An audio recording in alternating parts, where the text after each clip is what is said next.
ओम गं गणपतये नमः। आइए सुनते हैं गणेश चतुर्थी को क्यों कहा गया कलंक चतुर्थी। जाने स्यमंतक मणि की पौराणिक कथा।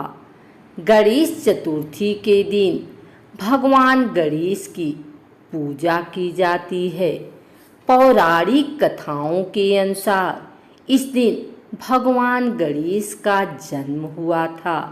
लेकिन क्या आप जानते हैं कि इस चतुर्थी को कलंक चतुर्थी भी कहा जाता है? आइए आपको सुनाते हैं क्यों कहा गया इसे कलंक चतुर्थी और क्या है स्यमंतक मणि की पौराणिक कथा। साथ ही सुनाएंगे इस कलंक को दूर करने के उपाय भी। गणेश चतुर्थी को कलंक चतुर्थी भी कहा जाता है। माना जाता है कि गणेश चतुर्थी की रात को चंद्रमा देखने की मनाही होती है। अगर कोई व्यक्ति इस रात चाँद के दर्शन कर लेता है तो उस पर कलंक लगता है। कथाओं के अनुसार इस दिन गणेश भगवान ने चाँद को श्राप दिया था कि जो भी इस दिन चाँद को देखेगा उसे कलंक लगेगा। आइए सुनते हैं स्यमंतक मणि की पौराणिक कथा। एक समय जरासंध के भय से भगवान कृष्ण समुद्र के पास जाकर रहने लगे। वर्तमान में इसे द्वारकापुरी के नाम से जाना जाता है। द्वारकापुरी में निवास करने वाले सत्राजित यादव ने सूर्य की आराधना की और सूर्य भगवान ने उन्हें नित्य 8 बार सोना देने वाली स्यमंतक नामक मणि भेंट कर दी। यह जानकर भगवान श्री कृष्ण ने उससे मणि प्राप्त करने की कोशिश की, मगर सत्राजित ने वह मणि भगवान कृष्ण को नहीं दी, बल्कि अपने भाई प्रसेनजीत को दे दी। एक दिन प्रसेनजीत शिकार करने गया। वहाँ एक शेर ने उसे मार डाला और मणि छीन ली, मगर वह शेर भी मारा गया। वृक्षों का राजा जामवंत उस शेर को मारकर मणि लेकर चला गया। कई दिनों तक भाई के शिकार से न लौटने पर सत्राजित ने सोचा कि जरूर मणि पाने के लिए कृष्ण ने उसका वध कर दिया होगा। बिना कुछ जाने हुए सत्राजित ने ऐलान कर दिया कि प्रसेनजीत को मारकर श्री कृष्ण ने स्यमंतक मणि छीन ली है। इस बात से दुखी होकर खुद श्री कृष्ण ने कई दिनों तक अपने साथियों के साथ मणि की खोज की। तब उन्हें शेर को ऋछ द्वारा मारने के चिन्ह मिले। निशान का पीछा करते हुए वे जामवंत की गुफा में पहुँचे और देखा कि जामवंत की पुत्री उस मणि से खेल रही है। इस दौरान श्री कृष्ण और जामवंत के बीच युद्ध छिड़ गया।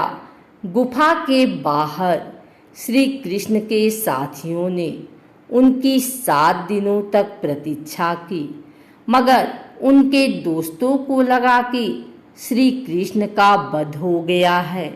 यह सोचकर वो वापस द्वारकापुरी चले गए।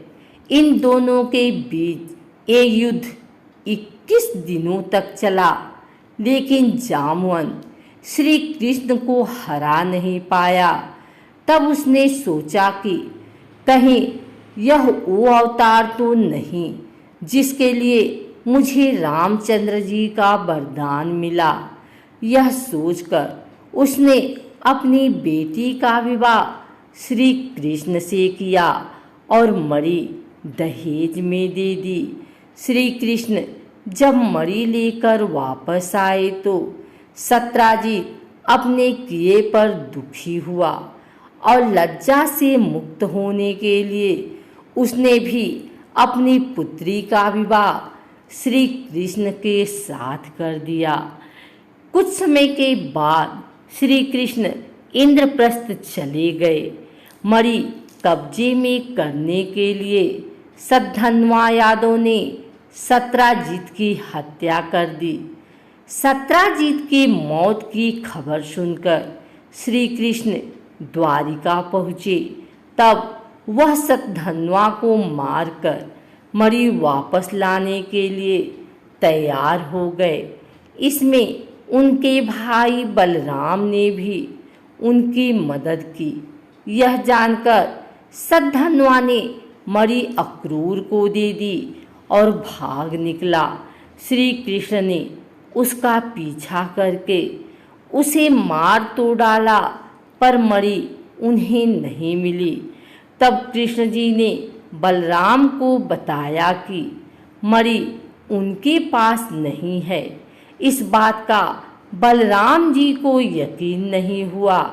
इसके बाद जब कृष्ण भगवान द्वारिका लौटे तो सब लोगों ने कृष्ण जी का अपमान किया और यह खबर फैलाई गई कि स्यमंतक मणि के लालच में श्री कृष्ण ने अपने भाई का भी त्याग कर दिया। भगवान कृष्ण अपने अपमान से शोक में डूबे थे कि वहाँ नारद जी आए।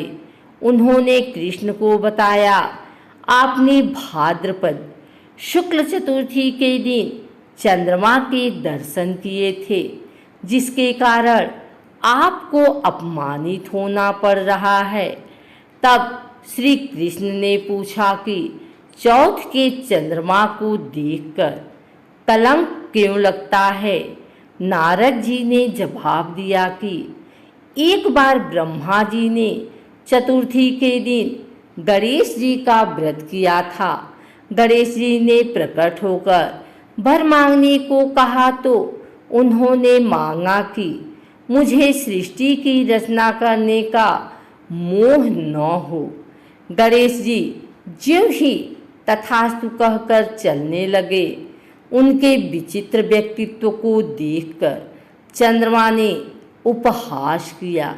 इस पर गणेश जी ने गुस्सा होकर चंद्रमा को श्राप दिया कि आज से कोई तुम्हारा मुख नहीं देखना चाहेगा। श्राप देकर गणेश जी अपने लोक चले गए और चंद्रमा मानसरोवर की कुमुदिनियों में छिप गए। उस समय चंद्रमा के बिना सबको कष्ट हुआ और देवताओं के व्रत से प्रसन्न होकर गणेश जी ने वरदान दिया कि अब चंद्रमा श्राप से मुक्त तो हो जाएगा। पर भाद्रपद शुक्ल चतुर्थी को जो भी चंद्रमा के दर्शन करेगा उसे चोरी आदि का झूठा इल्जाम झेलना पड़ेगा। लेकिन जो भी व्यक्ति प्रत्येक द्वितीया को दर्शन करता रहेगा वह इससे बच जाएगा। तब श्री कृष्ण ने कलंक से मुक्त होने के लिए गणेश चतुर्थी का व्रत किया। आइए सुनते हैं गणेश चतुर्थी से बचने के उपाय कि कैसे कलंक चतुर्थी का निवारण कर सकें। शास्त्रों के अनुसार गणेश चतुर्थी के दिन चंद्र दर्शन नहीं करना चाहिए। यदि कोई व्यक्ति ऐसा करता है तो उसे 1 साल का कलंक लगता है। भगवान कृष्ण को भी चंद्र दर्शन के मिथ्या कलंक लगने के प्रमाण शास्त्रों में पाए जाते हैं।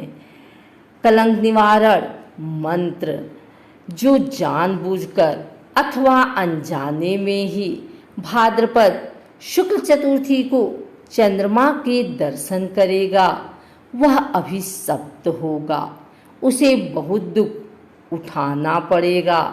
श्रीमद् भागवत के अनुसार बताया गया है कि अगर भूल से आपको इस दिन चंद्र दर्शन हो जाए तो स्यमंतक मणि की चोरी की कथा सुननी चाहिए। इससे चंद्रमा के दर्शन से होने वाले मिथ्या कलंक का ज़्यादा खतरा नहीं होता। चंद्र दर्शन दोष निवारण हेतु मंत्र। अगर अनिच्छा से चंद्रमा के दर्शन हो जाए तो उस व्यक्ति को नीचे दिए गए मंत्र को सुनने चाहिए। जल को शुद्ध करना होगा, उसके बाद उस शुद्ध जल को पीना होगा। इससे व्यक्ति पर लगा कलंक ठीक हो जाएगा। सिंह प्रसेन मौधित सिंहो जाम्बवताहत सुकुमारक माँ रोदिस्त्वह्रोष्यमंतकः। इस मणि के लिए सिंह ने प्रसेन को मारा और जाम्बवन ने उस सिंह का संहार किया। अतः तुम रो मत, अब इस स्यमंतक मणि पर तुम्हारा ही अधिकार है।